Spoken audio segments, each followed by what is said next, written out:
Hello दोस्तो, आज आपण जे इंडिकेटर बघणार आहोत ते इंडिकेटर आपल्याला खूप चांगल्या प्रकारे प्रॉफिट करून देणार आहे.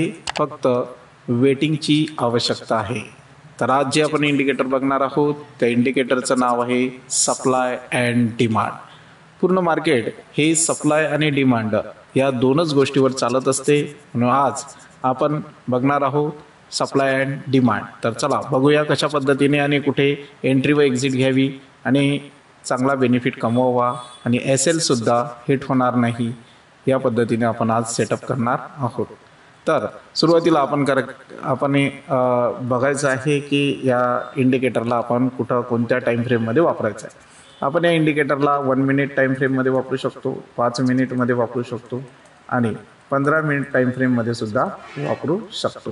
तर सुरुवातीला आपण इंडिकेटर अप्लाय करूया. त्यासाठी एकच इंडिकेटर आपल्याला अप्लाय करणे आहे आणि ते आहे डिमांड अँड सप्लाय. त्यासाठी इंडिकेटरवर क्लिक करायचं आहे आणि इथं लिहायचं आहे SUPPLY अँड डिमांड. तर या ठिकाणी आपल्याला भरपूर काही असे सप्लाय अँड डिमांडचे इंडिकेटर दिसतील, परंतु त्यामधील आपल्याला supply and demand visible range 6327 हे आपल्याला घ्यायचे आहे. मी या ठिकाणी याला फेवरेटमध्ये ॲड करू शकतो.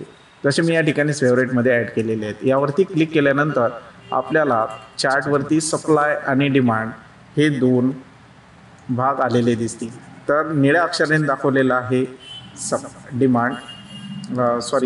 सप्लाय. सप्लायचा अर्थ होतो रेजिस्टर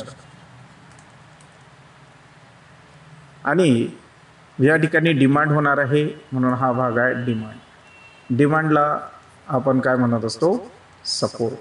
ज्यावेळेस मार्केट सपोर्टमध्ये येते त्यावेळेस हा काय करतो, याला वरती ढकलत असतो. तर बघूया आपण 21 तारखेचं आणि 22 तारखेचं मार्केट बघूया. 21 तारखेला मार्केट हे सर्वात खाली आले जवळपास 46,917 पर्यंत. आणि या ठिकाणी लक्षात ठेवायची आपली एंट्री कुठं होणार आणि एक्झिट कुठं करायचं आहे. तर यामध्ये आपण बघितला या ठिकाणी वरच्या साईडला रेजिस्टन्स आणि खालच्या साईडला सपोर्ट. तर यामध्ये आणखी एक रेषा आहे मध्ये, जी रेषा आहे आपली डॉटेड लाईन ग्रे कलरची. तर पहिलं टार्गेट आपलं या ठिकाणी राहणार आहे. तर आपण काय करणार की एंट्री कुठे घेणार ते बघूया. तर मी याला थोडासा झूम करतो आणि या ठिकाणी आपण काय करणार, एंट्री करणार आहे कुठं.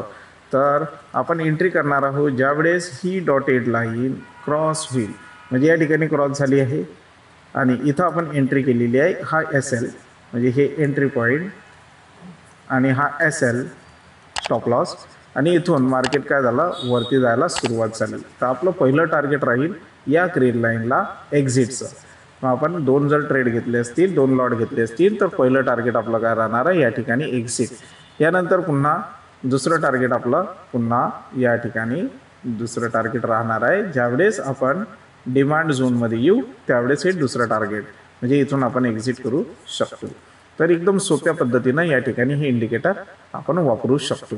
तसंच आपण जर बघितलं या ठिकाणी तर 22 तारखेला इथं आलो आपण. तर इथं सध्याच्या कंडिशनला आपण 22 तारखेला इथं मार्केट ओपन झालं आहे.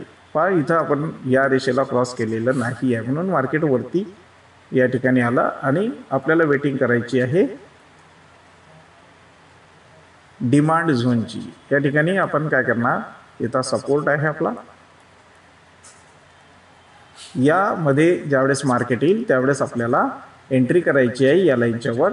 आणि ज्यावेळेस इथं मार्केट येईल त्यावेळेस ही लाईन क्रॉस केल्यानंतर आपल्याला एंट्री करायची आहे.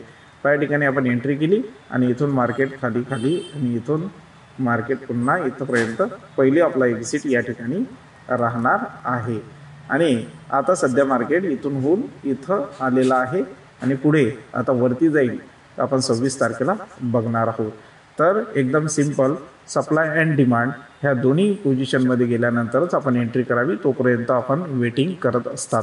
तर आपण वेटिंगची म्हणजे डिमांड किंवा सप्लाय झोनमध्ये जाऊन रिटर्न येण्याची वाट बघावी, त्याच वेळेस ट्रेड घ्यावा. आणि सर्वात मेन जे लोक आहेत जे स्कॅल्पिंग करतात तेही या ठिकाणी स्कॅल्पिंग करू शकतात. तर या ठिकाणी आपण चांगल्या मोठ्या प्रमाणामध्ये आपला प्रॉफिट बुक करू शकतो. पहिला आपला एक्झिट राहणार आहे या लाईनवरती, मग खालून आल्यानंतर राहणार आहे किंवा वरून आल्यानंतर राहणार आहे पहिला एक्झिट.